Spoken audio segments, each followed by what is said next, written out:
Assalamualaikum. Ya, waalaikumsalam. Nama saya Ibnu Rahman Saputra Ya. dari SMA 81 Selatan.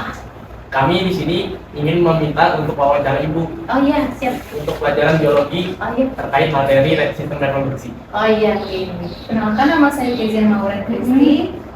Saya jadi siswi OL. Saya Indira Kura. Saya Naga Misti, Pak Rizky. Saya. Saya Septian.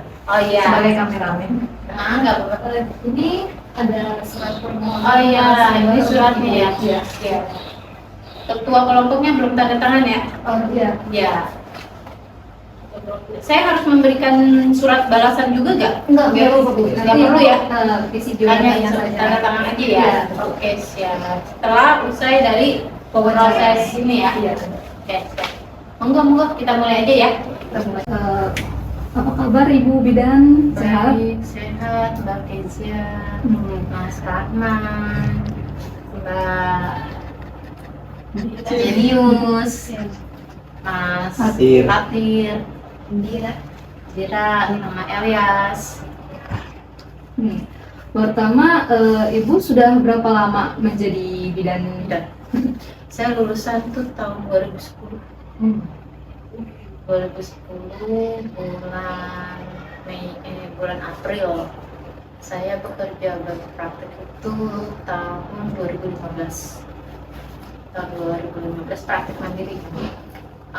Untuk bekerja kesana kemari saya sudah off air ya, berenang di dunia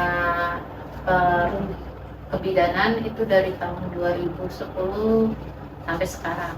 Praktek mandirinya dimulai tahun 2015. Sudah cukup lama berarti ya? Kurang lebih 8 tahun. 8 tahun enggak. Jangan ada anaknya saya nih yang lagi enggak ya? Enggak.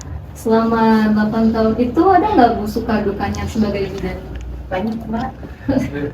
Saya jadi sedih. Dukanya sih kurang tidur. Ya itu pasti ya. Kita yang namanya praktik mandiri atau pokoknya komitmen kita sebagai seorang nakes itu seperti apa. Dukanya itu jarang tidur apalagi saat pandemi kemarin. Harus standby itu. Ya standby. Terus sukanya banyak. Sukanya teman, punya banyak teman. Terus saya bisa lebih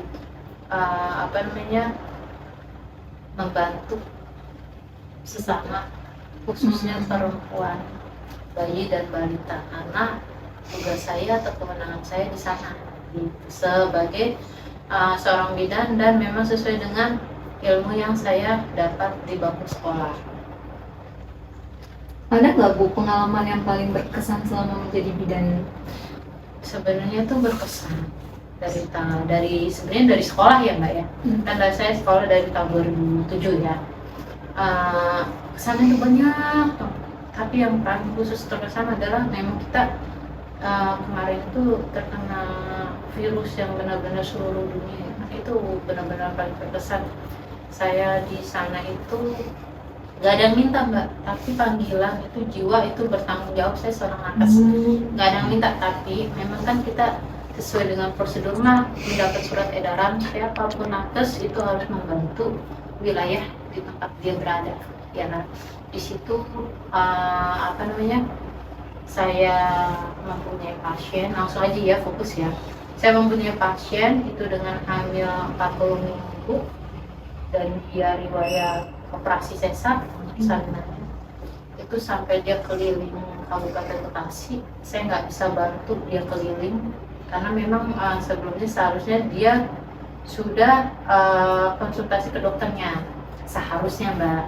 Tapi dia datang ke saya, jadilah dia pasien saya saat itu. Sebelumnya dia periksanya entah di mana ya. Seharusnya sudah ke rumah sakit, di rumah sakit itu ditolak karena penuh pasien COVID. Ya, akhirnya saya kolaborasi sama puskesmas setempat untuk bisa dia bersalin dengan sesar. Selamat bantu dia karena ada jalan belakang untuk bisa diterima dan operasi sesar dengan PCR-nya negatif. Terus ada lagi klien lagi datang, Mbak, saya nggak tahu dia bekas sesar persalinan karena dia positif. Kalau yang tadi negatif, karena dia positif dicek antigennya dengan datang suhunya demam, usia kehamilannya 39 minggu waktu itu matang. Artinya 39 minggu itu dia udah bisa bersalin dan bayinya dapat hidup dengan baik di dunia ya. Nah, itu dia harus apa namanya?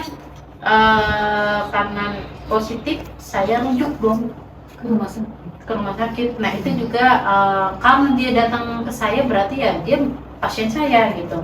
Nah, ternyata kamar penuh, nggak bisa, dan belum ada tanda-tanda persalinan. Padahal itu udah kenceng-kenceng karena diterimanya nggak diperiksa dalam segala macam. Sudah ada tulis rujukan. Tapi kalau emang lagi kreditnya, dia katanya keliling rumah sakit nggak bisa. Terus tengah malam datang ke kami. Nah, waktu itu ada teman saya. Pembukaan lengkap Mbak, otomatis saya tolong bersalin dengan PCR-nya positif.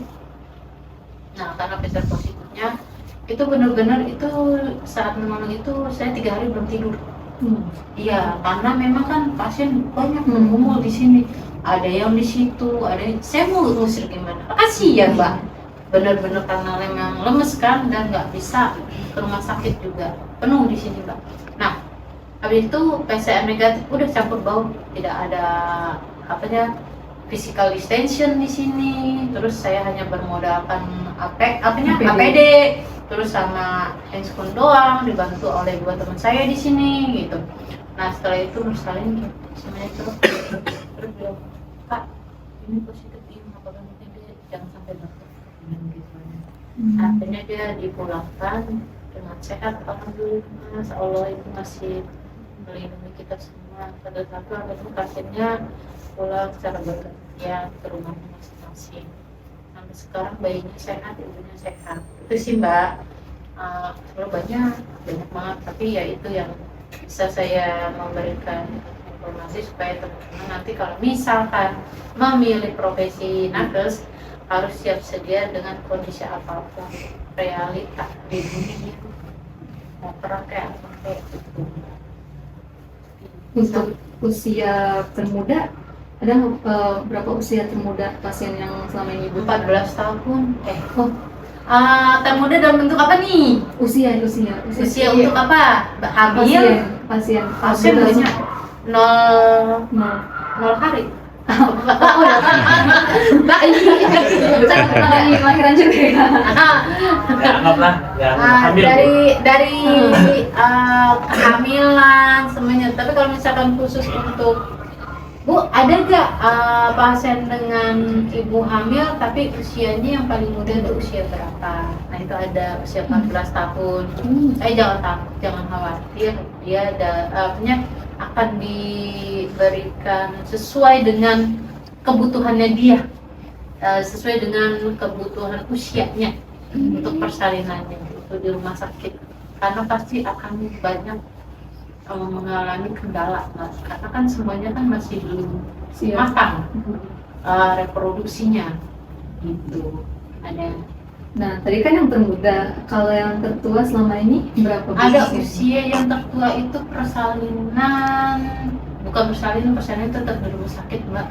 Saya dapat pasien itu usia 52 tahun. Paling dia udah punya cucu 3. Iya, anaknya itu 3 sudah menikah semua. Ternyata dia hamil. Iya gitu. Ternyata dia hamil, dia udah punya cucu 3. Datang ke sini dengan keluhan pusing dan mual, dan dia merasa ada gerakan di perutnya gitu. Karena dia badannya lumayan berisi, tahu kan berisi? Nah, pekerjaannya dia jualan jamu Mbak. Jualan jamu ya. Lah ibu minum jamu apa? Aku bilang gitu. Ibu nggak KB gitu. Enggak Bu bidan, orang saya nggak haid gitu katanya gitu. Nggak haidnya itu berapa lama? Ya kurang lebih udah 6 bulan. Oh ya 6 bulan. Jadi teman-teman, masa premenopause itu memang 6 bulan tidak haid Mbak. Nah nanti dia akan kalau 6 bulannya tidak haid terus tahu-tahu haid flag, nah dia itu sudah mau beranjak ke masa premenopause. Jangan lupa masa premenopause itu bisa hamil. Kan pre. Oh, masih pre. Iya. Belum ngeklik post ya. Belum ngeklik post. Jadi nah itu. Jadi kalau misalkannya ada temen ibunya sendiri, Ya, orang tua kalau misalkan 6 bulan ibu udah nggak haid, biasanya sih orang tua kalau ibu-ibu biasanya suka cerita sama anak perempuannya, ya dia suka berbagi, ibu ini udah belum haid, ibu kami nggak, gitu kan. Nanti tanyakan sama kalian, karena 40 tahun itu kan memasuki dewasa akhir ya sayangnya. Dia kategori di dewasa akhir itu usia 40 tahun sampai 65 tahun. 65 tahun dia baru manula. Oh, berarti Masuk. lansianya di 60 tahun. Nah itu cuman itu WHO prediksinya. Beda sama kita yang dari Kemenkes itu beda lagi. Urutan pembagian usia menurut kategori apakah dia remaja, dewasa, sama lansia, atau dewasa akhir, lansia. Nah seperti itu. Nah lanjut ya, nanti kalau misalkan teman-teman bilang, Bu, kata Bu Bidan, kalau masih 6 bulan tidak haid, dia bukan masuk menopause, baru pre, dan itu bisa waktu hamil. Nah tinggal kalian tentukan mau punya adik lagi atau gimana. Kalau misalkan masih punya bapak, harus ada kerjasama dua belah pihak untuk menghasilkan seorang bayi. Ya, kalau sepihak doang nih. Oh ya, aku juga lupa untuk teman-teman untuk mempelajari reproduksi, otomatis di sini ada laki-laki dan perempuan. Buang semua image tabunya. Karena di sini akan proses pembelajaran yang aku baca ya. Proses pembelajaran tentang apa itu ovum, apa itu terjadinya kehamilan seperti apa. Terus menstruasi itu seperti apa. Jadi itu siklus perempuan. Mas nanti kalau Mas nanti udah sukses baru berkeluarga ya. Iya. Sukses dulu. Wajib Mas. Karena motivasinya itu harus dari sekolah. Ya, dari sekolah baru kita bisa berkembang ke depan. Jadi kan punya gambaran dulu saya punya hanya impian aja gitu. Nanti kalau jadi nakes tuh kayak gini aja. Nah, dari impian itu saya akan menapaki hal-hal yang saya impikan. Gitu. Walaupun banyak batu.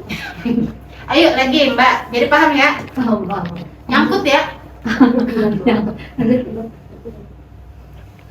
Kita kan di sini mau ngomongin ovum ya, Bu ya. Gimana sih itu gejala kemandulannya pada suami istri? Oh, kita langsung mandul. Sebelum kita ngomongin mandul, kalian tahu mandul, bahasa mandul? Tidak bisa hamil, sulit hamil. Bukan hamil, tidak dapat memperoleh keturunan. Oh.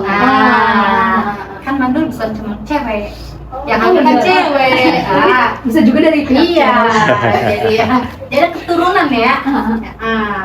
Jadi aku boleh nyontek ya Mbak ya. Jadi kalian juga tahu nih, author saya buka makalah tentang mandul, tentang jurnalnya, apa hubungannya. Mandul adalah ketidakmampuan untuk memperoleh keturunan walaupun aktif berhubungan seksual tanpa alat kontrasepsi selama 12 bulan atau 1 tahun ya. Oke. Emang sih identik mandul itu mengenai dogmanya ke perempuan, karena perempuan infeksitas yang disebabkan oleh berbagai faktor. Penyebabnya adalah 1, masalah kesehatan, ya. 2, stres. Intinya mah enaknya ada faktor eksternal dan internal. faktor eksternalnya itu bisa jadi dari gaya hidup sama faktor stres. Internalnya itu penyakit atau dalam bentuk kesehatan. Penyakit satu misalkan kayak kamu katanya PCOS, itu jadi momok banget bagi perempuan karena dia merasa tidak bisa memberikan atau menghasilkan ovum yang sehat gitu. Terus tadi pertanyaannya apa? Kamu senyum-senyum aja deh. Pertanyaannya begitu. Iya, apa Selanjutnya hubungannya mandul ya tadi? di penyebab utamanya. Penyebab utamanya. Jadi ada dua mas nih, yang itu bisa laki-laki atau perempuan ya. Iya. Nah, jadi eksternal dan internal. Eksternalnya itu biasanya sih dua, sebenarnya banyak, tapi paling Utama. itu gaya hidup sama faktor stres. Stres bisa dari pekerjaan, bisa jadi gaya hidup itu merokok, gadang malam, jarang olahraga.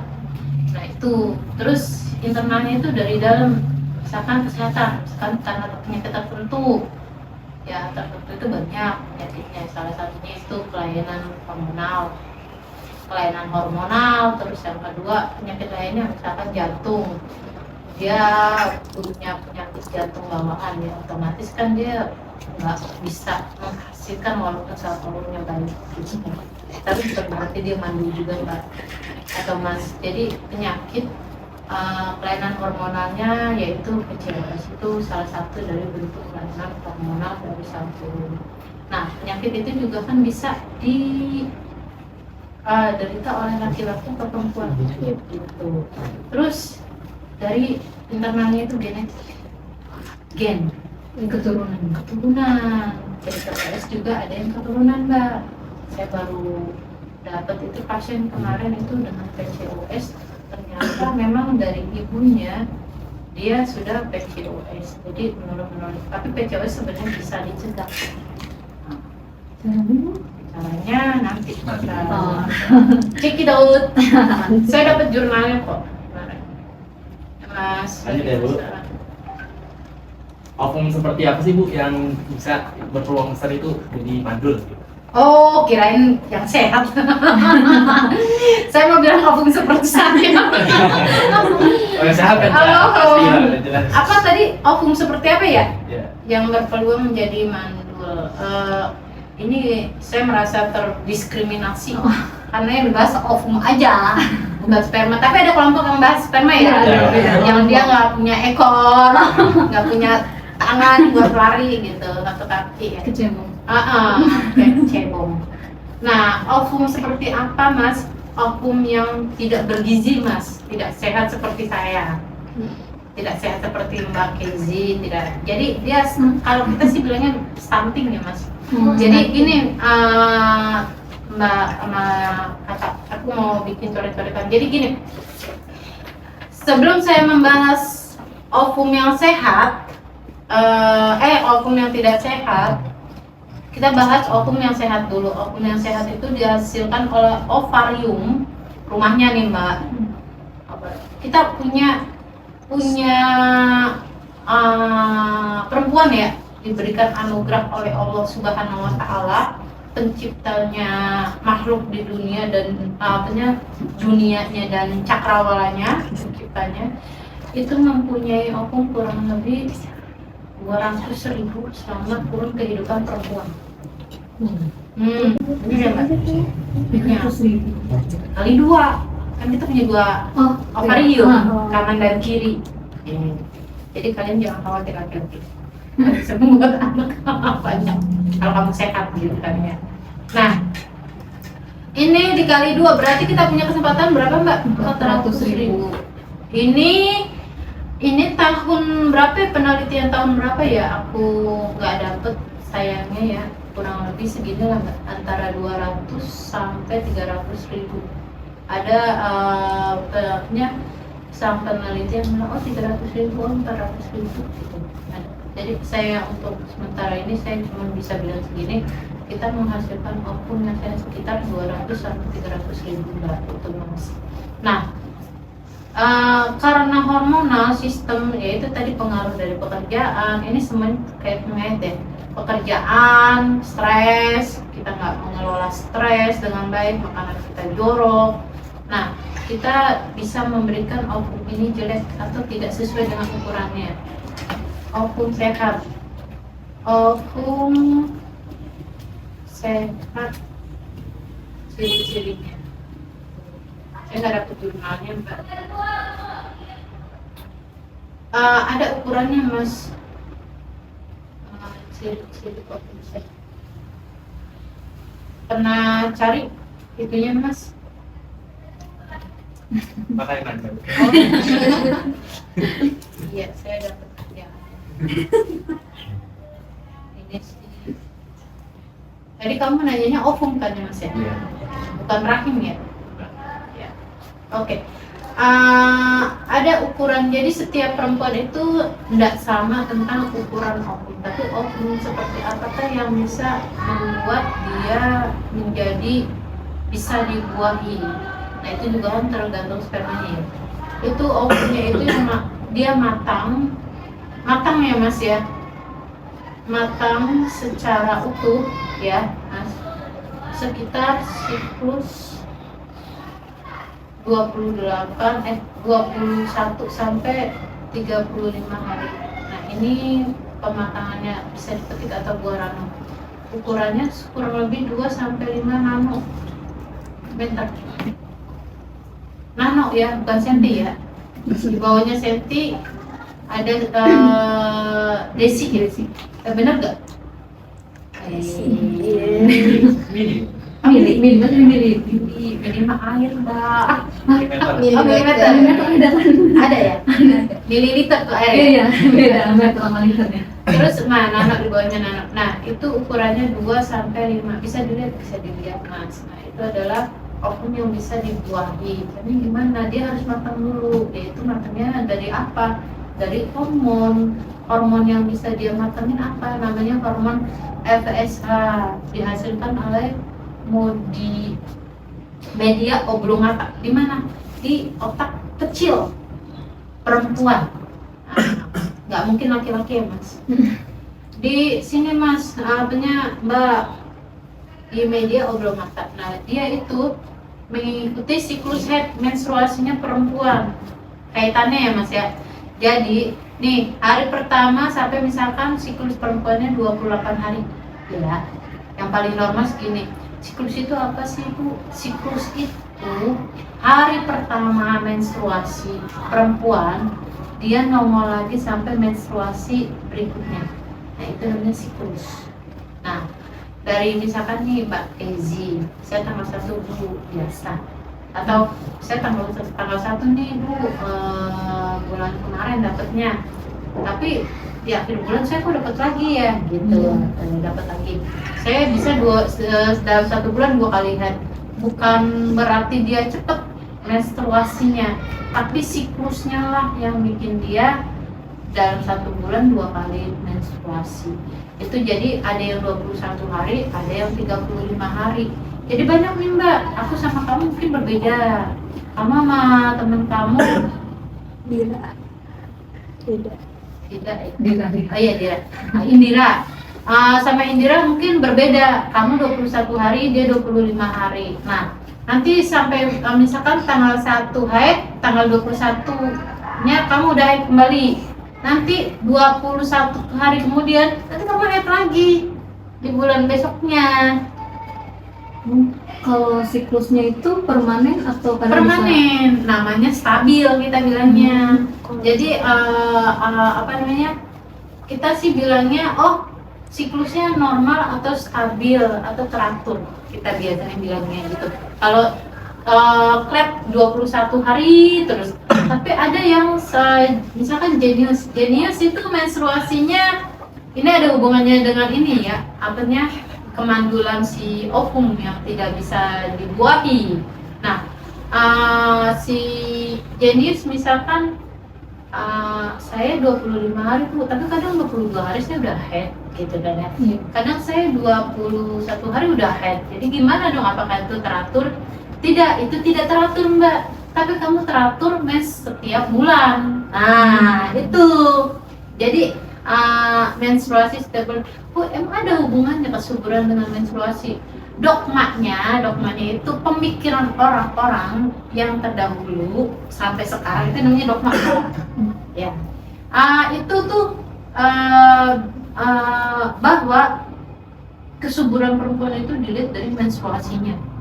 Tapi itu benar kalau dilihat dari penelitian, ada jurnalnya. Nah, nanti kalau misalkan Bu, kalau misalkan menstruasinya teratur, itu kok nggak hamil? Misalkan ya, itu yang bisa kita lihat tanpa pemeriksaan, analisa fisik aja. Analisa fisik itu termasuk dia siklus haidnya berapa hari gitu. Nah, kok dia nggak hamil-hamil juga gitu ya? Baru kita kan bisa lihat faktor genetik sama sperma. Karena kelainan hormon itu bisa memberikan siklus haidnya tidak teratur. Apa yang dinamakan tidak teratur? Bulan ini haid Mbak, 2 bulan kagak haid. Bulan berikutnya dia baru haid, panjang banget tuh, misalkan sampai kurang lebih 2 minggu.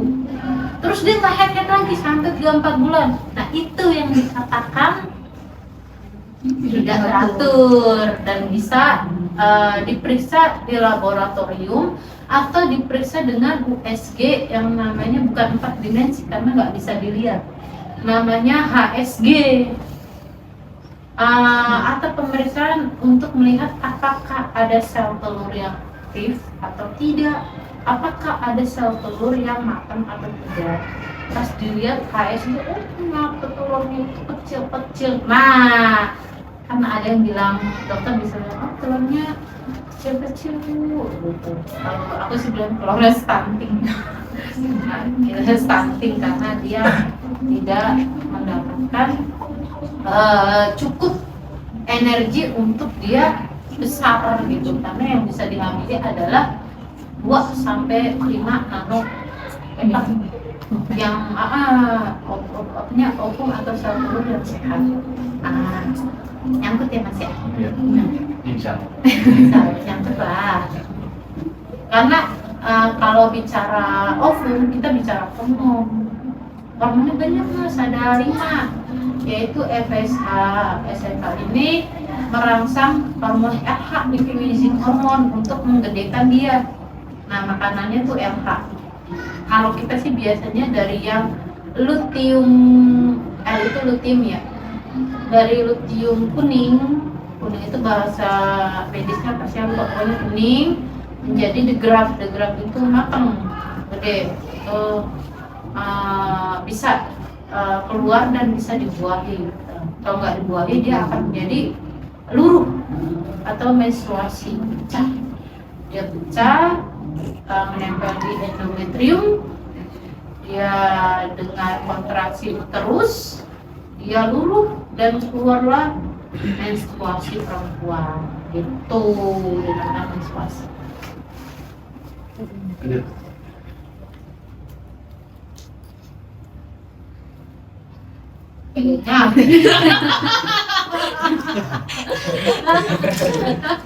Gimana sih produksi ovum? Balik ya ke FSH tadi ya, produksi ovum. Seperti apakah ovum itu terjadi, dan sebenarnya sih ovum terjadi atas izin Allah ya, Mas. Jadi namanya reproduksi wanita Mas. Re itu kan ulang, produksi itu memproduksi atau menghasilkan ya, menghasilkan. Jadi wanita itu tepat menghasilkan yang diulang-ulang. Atau kalau kita sih bahasanya untuk melanjutkan keturunan, itu reproduksi ya. Nah, yang namanya bagaimana sih menghasilkan, saya mau sistem terjadinya menstruasi. ovum itu sudah dihasilkan produknya oleh Allah Subhanahu wa taala di dalam tubuh perempuan. Dia dibawa oleh kromosom jenis kalau seks itu jenis kelamin yang dibawa oleh laki-laki yang mempunyai genetik X atau Y. Nah, perempuan itu Y kalau nggak salah ya. Kromosom jenis Y dibawa oleh si sperma menuju ovum yang matang, terjadilah kehamilan dan dia di situ oleh hormon ya mas, itu berubah bentuk menjadi seorang bayi perempuan.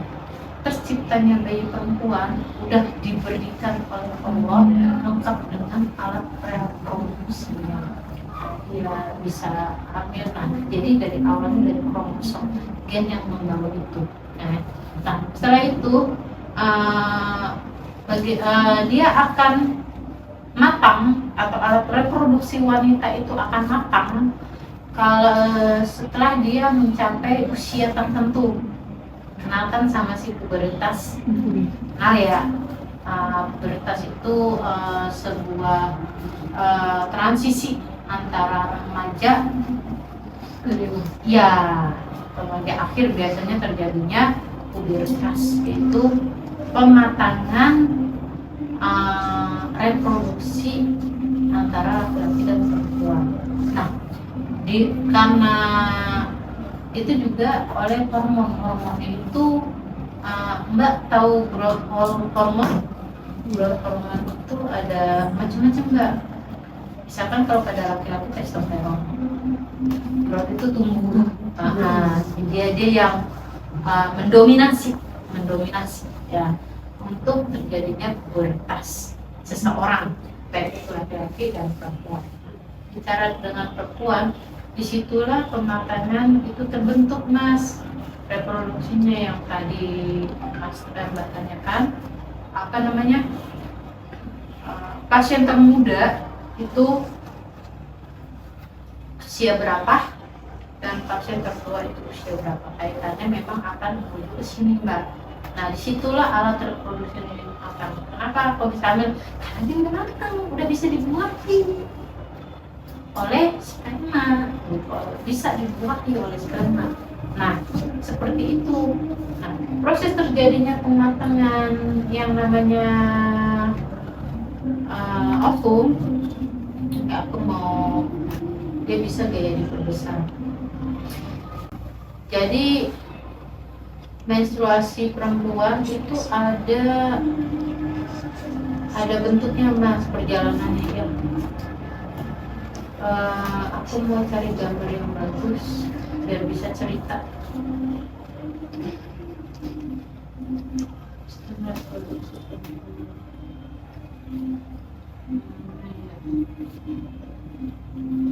Siklus menstruasi. Jadi bentar ya mas.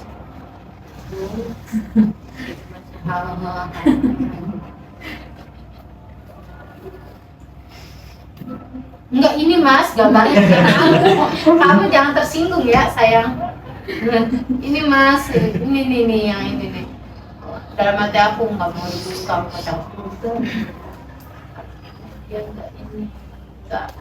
nggak mau berbagi ilmu. Padahal saya butuh gambarnya buat kalian memahami tentang apa sih prosesnya seperti apa yang ada dalamnya bisa. Tapi saya berobat sayang. Dan gara-gara lu sekalian tadi om punya klinik BPJS.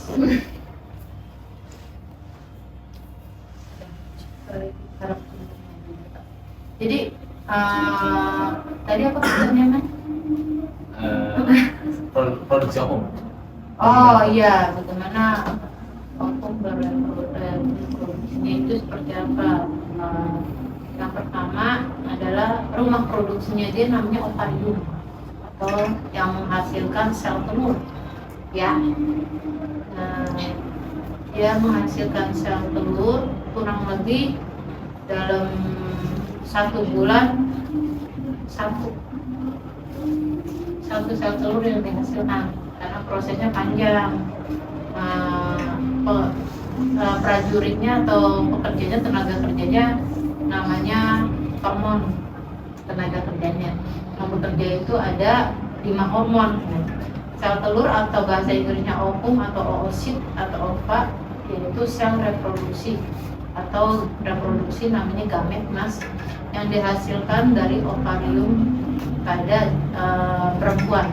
Jadi sel penghasilnya itu si ovarium. Ovariumnya ini dipengaruhi oleh siklusnya itu 21 sampai 35 hari oleh yang namanya hormon FSH. Nah, hormon FSH ini saya kemarin baru habis kasih pembelajaran FSH ya, bentar ya Pak, tapi nggak di komputer ini. Ini adalah proses terjadinya tadi kenapa? Produksi. Reproduksi atau produksi. Nah, ini adalah salah satu contoh satu siklus menstruasi perempuan ya. Nah, saat setelah menstruasi maka semua hormon itu berjalan beriringan. Nah, ini 1, 2, 3 ada 4 ya. Nah, dipengaruhi oleh apa? FSH. FSH ini dia bentuknya itu karena dia bosnya, dia hanya mengatur atau memonitor ya. Nah, ada estrogen. Jadi ini sel telurnya mas, nih ini sel telurnya, ini darah yang sudah terjadi menstruasi atau pecah nih ceritanya matang. Ini setelah ini maka folikel atau ovul itu dibentuk lagi kecil nih, namanya folikel primer. Awal si primer ya, primer karena dikasih makan nama FSH ini estrogen, ada hormon estrogen sama LH itu luteinizing hormon sama progesteron. Progesteron nanti dia akan bekerja menghabisi ovum ini saat mau menjelang menstruasi, dia tinggi peranannya. Nah, kenapa nanti kok bisa si perempuan sensitif, kok bisa ada rasa nyeri, kok bisa sakit kepala. Biasanya sakit kepala itu diderita oleh kaum wanita yang sudah mempunyai anak mas. Itu sebelum menstruasi dia pasti pusing, sakit kepala. Kalau anak-anak muda atau remaja yang sebelum dia melahirkan, dia biasanya lebih sensitif aja, ada nyeri. Nah, itu kerjaannya si progesteron, kerjaannya biarin aja dia. Nah, dari sel-sel kecil ini berubah menjadi sel primer karena dikasih makan oleh FSH, estrogen, LH, dan progesteron. Progesteron sih landai ya orangnya ya. Dia tukang nyapu, istilahnya dia bagian belakang bersih-bersih ya. Nah, lalu kemudian 7 hari nih harinya nih mas, hari pertama, ketiga. Nah, dari hari kelima dari hari kelima menstruasi sampai ke-7 sudah terproduksi sel yang baru yang akan nanti bisa matang dan dibuahi. Jadi selama hari pertama, jadi itu semuanya memang seperti itu bu, iya. Nanti siklusnya yang kalau 35 hari mungkin dia akan lebih panjang pematangannya, lama banget kerjanya. Kalian siklusnya 35 hari gitu. Nah, dari maaf nih dia mas, dia mah suka begitu. Oh iya. Nah, hari ke-5 ke-7, nah dia akan membentuk lagi. Nah, dari hari ke-7 ke-9 karena dikasih makan oleh hormon, jadilah dia menjadi ovum sekunder atau folikel. Kita sebutnya folikel ya. Nah, lalu menjadi 9 ke-11 menjadi folikel the graft. Nah, dari folikel the graft nih, Mas, udah gede nih, nilainya itu bisa sampai 6 cm saat dia mau matang. Nah, dia muntah mas setelah menjadi folikel the graft. Hari 13-14 ovum kecil itu yang sudah matang pecah keluar. Ini keluar melewati, dia keluar dari ovarium, ditangkap oleh fili tuba tangan. kan dia ada salurannya namanya ya. Nah itu namanya salurannya tuba. Nah ini fimbriae, fimbriae itu tangannya itu masuk keluar melalui ovarium, pecah ke atas, ditarik oleh fimbriae ke tuba Fallopi, lalu masuk ke dalam kafum uteri atau masuk ke dalam kantong rahim. Nah, kalau mereka aktif laki-laki dan perempuan ini berhubungan seksual tanpa ada alat pencegahnya, maka terjadilah pembuahan. Setelah pembuahan baru terjadi yang namanya kehamilan. Ya. Nah, kalau nggak dibuahin Bu, gitu ya. Kalau nggak dibuahin ini si kecil ini dia semakin dia ke rahim dia dikasih makan oleh yang namanya hormon. Siapa yang ngasih makan hormon ini? Si progesteron. Estrogen mah udah capek, udah bikin dia gede. Nah, tinggal gantian yang membesarkan dia adalah hormon progesteron. Nah, saat progesteron ini dia akan dikasih makan, tapi dia hidupnya cuma berapa hari, Mas? Dari hari 15 sampai hari ke 23, 15 ke 23, seminggu lah ya. Seminggu nggak dibuahin, nggak ada yang datang, nggak ada yang nongol, capek, dia akan pecah sendiri, nempel di sini endometrium, lalu dia luruh. Nah,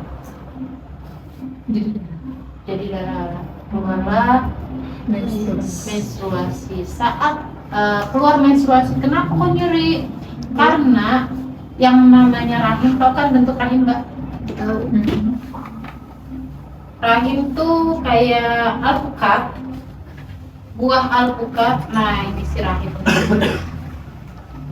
Rahim ini namanya fundus atau kepala, dia punya otot. Nah ini yang aku bilang tadi ovarium atau si gudang penghasil ovum ya. Si gudang penghasil ovum ini banyak Mas, itu bisa 200 sampai 300 ribu sel telur yang dihasilkan oleh dia selama hormon estrogen, progesteron, FSH-nya masih ada. Kalau hormon mati, ini nggak produksi Mas. Pusatnya ada di oblongata, media oblongata, kotak kecil ya Mas, itu Mbak.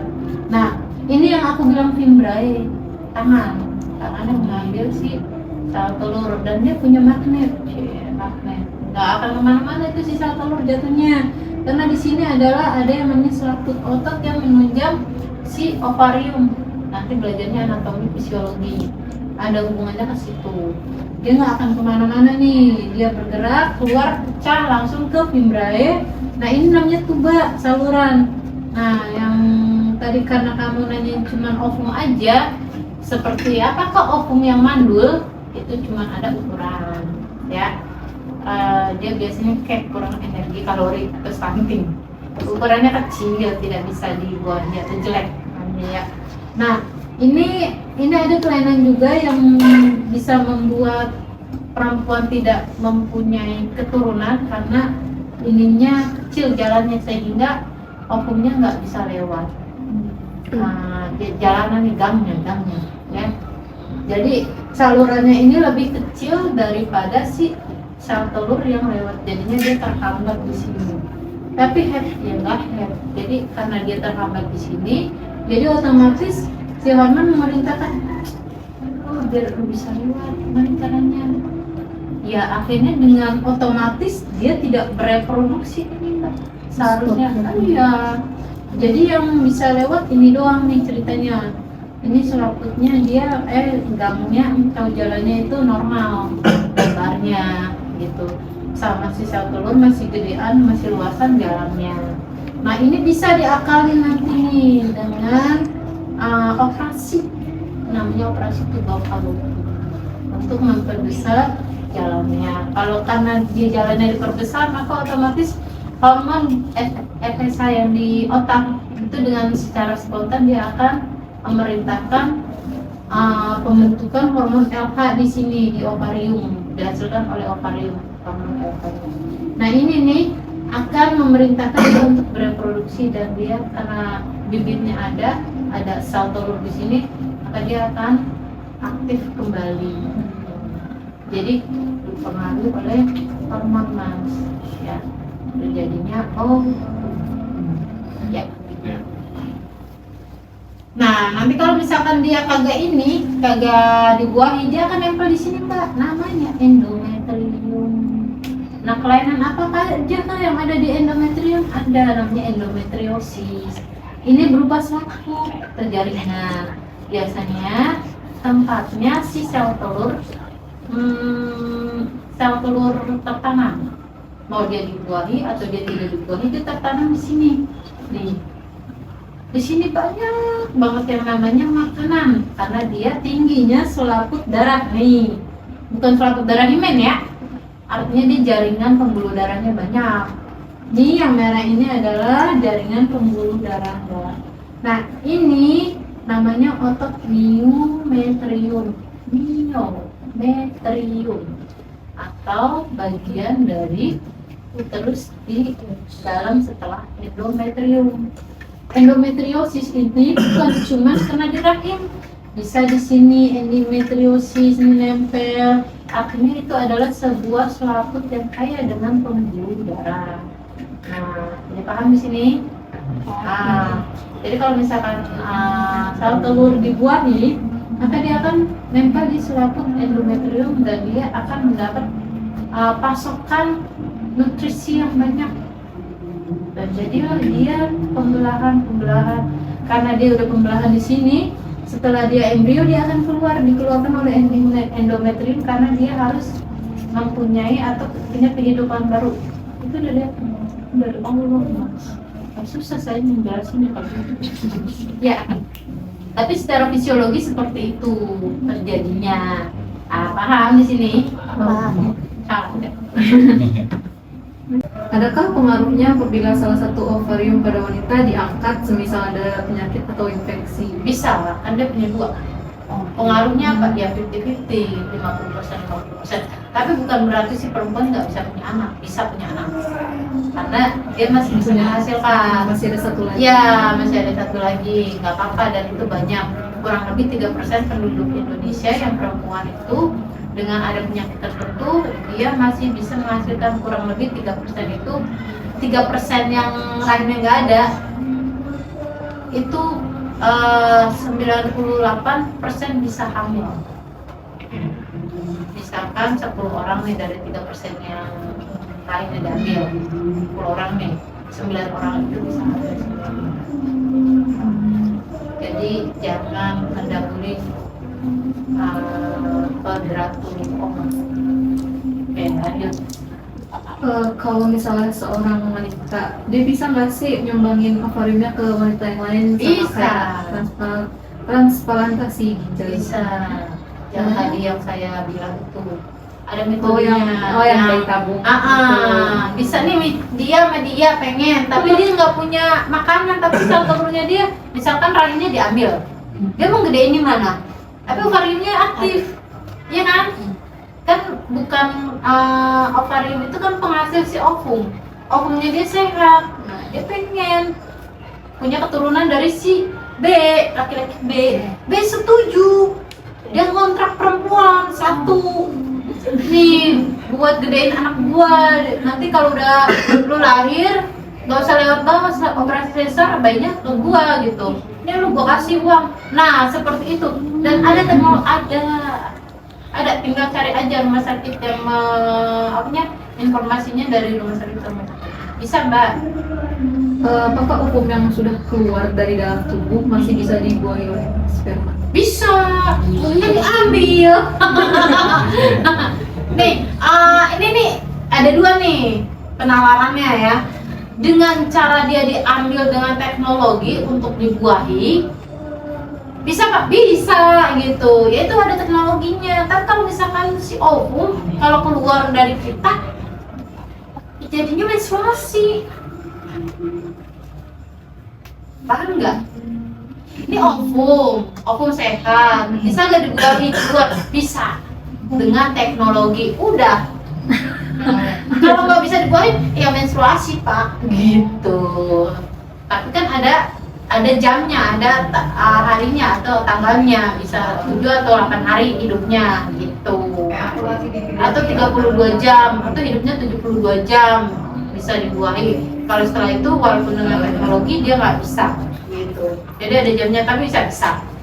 Terus pada anjir ovum wanita nih misalkan dari manusia bisa nggak sih dibuahi sama yang bukan manusia? Nggak bisa. Dan itu hanya image atau imajinasi sutradara yang dipelkan. Nah, paham ya?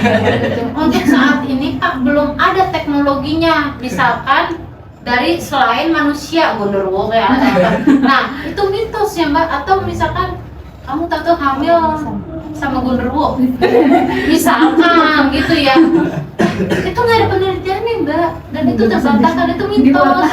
Gondorwonya siapa? Dia. Jadi tetap seorang perempuan itu hamil itu dengan cara apa Mbak? Hubungan seksual ya.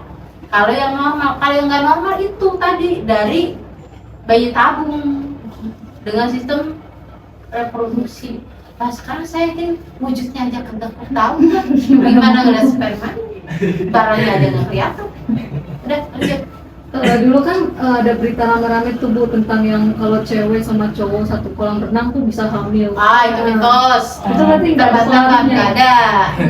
Lewat mana coba? Bohong tuh lu, kalau itu bohongin namanya. Dulu saya kan cerita gue ketawa aja gue dibohongin. Sama anak remaja. Terbantahkan Mbak? Tidak ya? Kan salah satu gangguan pada ovarium itu PCOS atau Polycystic Ovary Syndrome. Apakah bisa dijelaskan mengenai hal tersebut? Nah yang tadi kata sebenarnya sih ini ya Allah Mbak. Oh enggak, kirain aku jangan. Nah, PCOS itu sel telur yang kecil-kecil. Kenapa sel telur yang kecil-kecil? Karena adanya kelainan yang namanya hormon. Yang aku bilang tadi, awalnya PCOS itu adalah bentuk kelainan hormon pada perempuan yang tidak bisa memberikan dia asupan nutrisi ke ovarium. Nah, jadi caranya seperti apa? Ya tadi Mbak, bisa jadi ada kelainan dari pubaknya, ada kelainan dari orangnya, mungkin kerdil. Nah, atau misalkan dia baik-baik aja, genetik bisa mempengaruhi. Nah, seperti itu yang seharusnya dia besar tapi kecil, nah, karena pengaruh dari hormon. Nah, kalau misalkan seperti apa terjadinya, nah Mbak bisa di sini banyak kok Mbak jurnal hubungannya dengan nutrisi dengan PCOS ada tuh. Biasanya sih dari remaja dia sudah tidak mengkonsumsi makanan yang bergizi sehingga asam folatnya kurang, jadi sehingga bisa bikin ovariumnya tidak mendapat nutrisi dari hormon itu.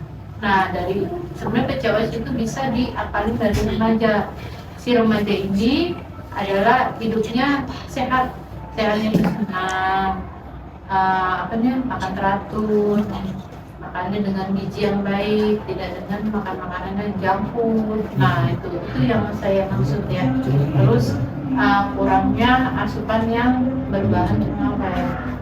Nah, jadi mereka harus nggak boleh makan yang ada pengawetnya, itu Mbak. Baru sehat. Nah, kalau udah ketahuan dari ibunya anaknya cuma satu, si anak ini yang perempuan ini seharusnya dia tidak mengkonsumsi makanan yang junk food dan lain-lainnya. Dia harus makan yang bergizi supaya bisa menghasilkan anak yang bagus dari rahimnya dia. Dari sini mengerti. Lanjut.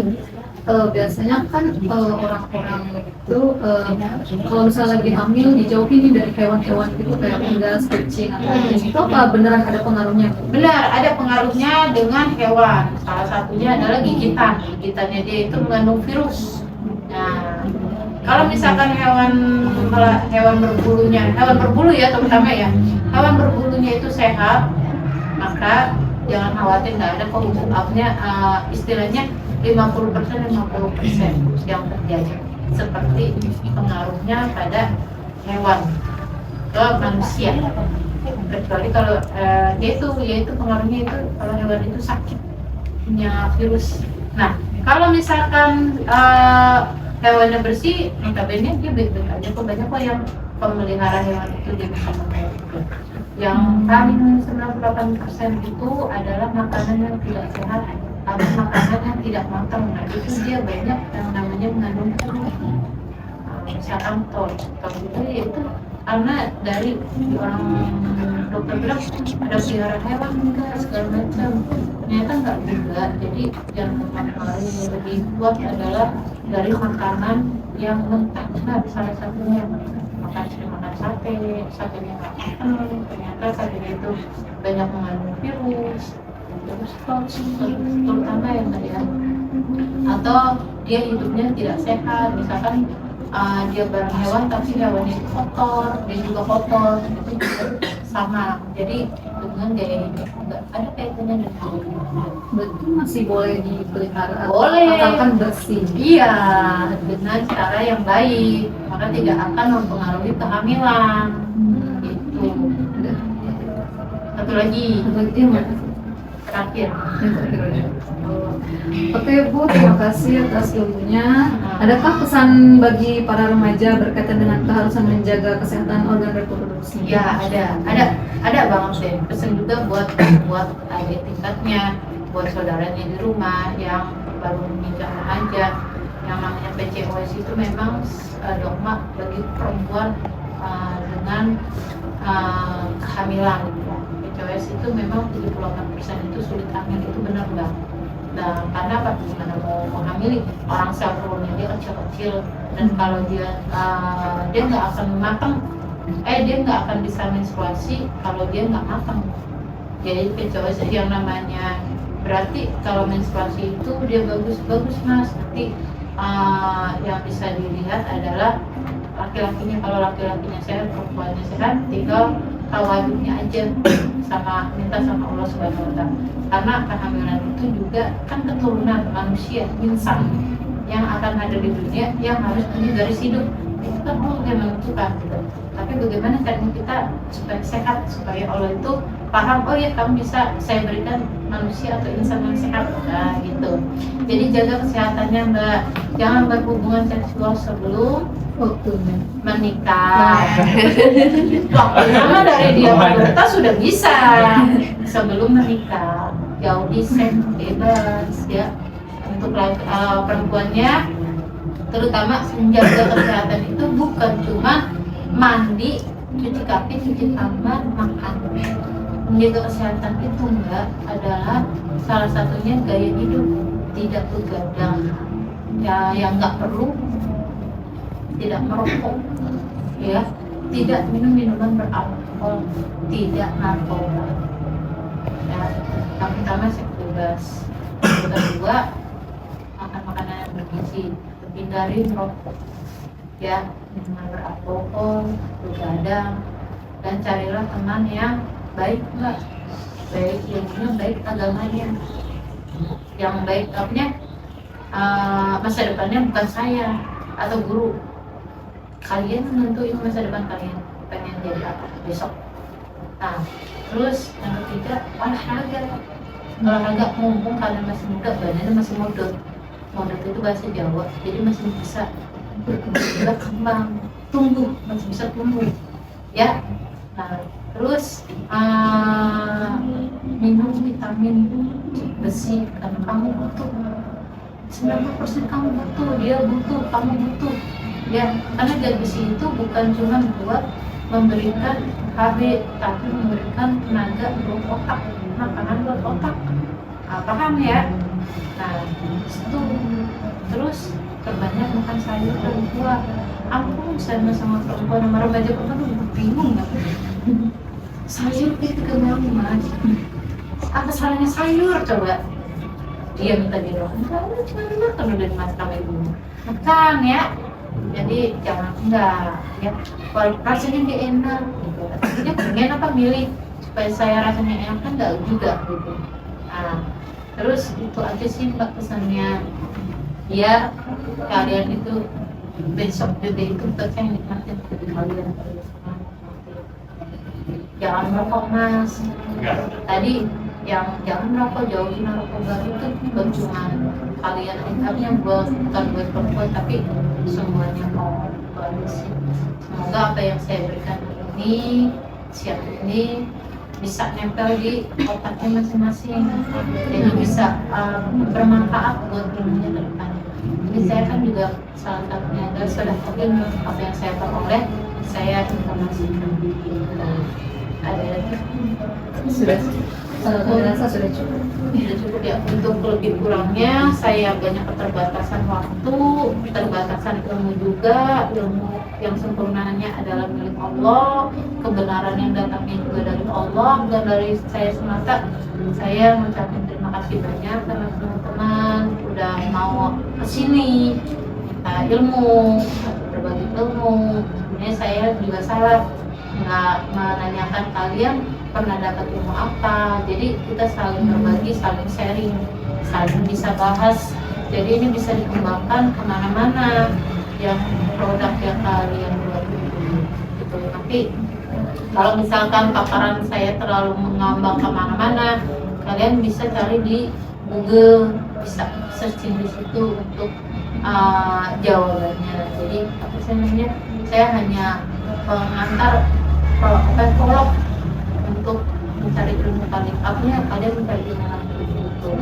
Ya, kamu nggak perlu gitu nggak? Enggak. Pendidikan terakhir, pendidikan profesi bidan yang nilai. Pendidikan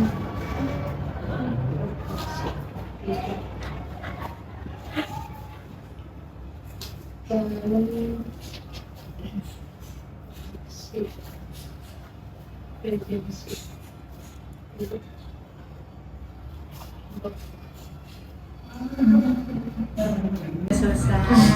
Alhamdulillah Bu, wawancaranya sudah selesai. Iya, alhamdulillah. Mohon maaf ya Bu mengganggu waktunya. Nggak apa-apa, Mas. Terima kasih juga atas semua info yang telah Ibu sampaikan kepada kami. Kurang lebihnya mohon maaf. Sekian dari yang kami sampaikan. Wassalamualaikum warahmatullahi wabarakatuh.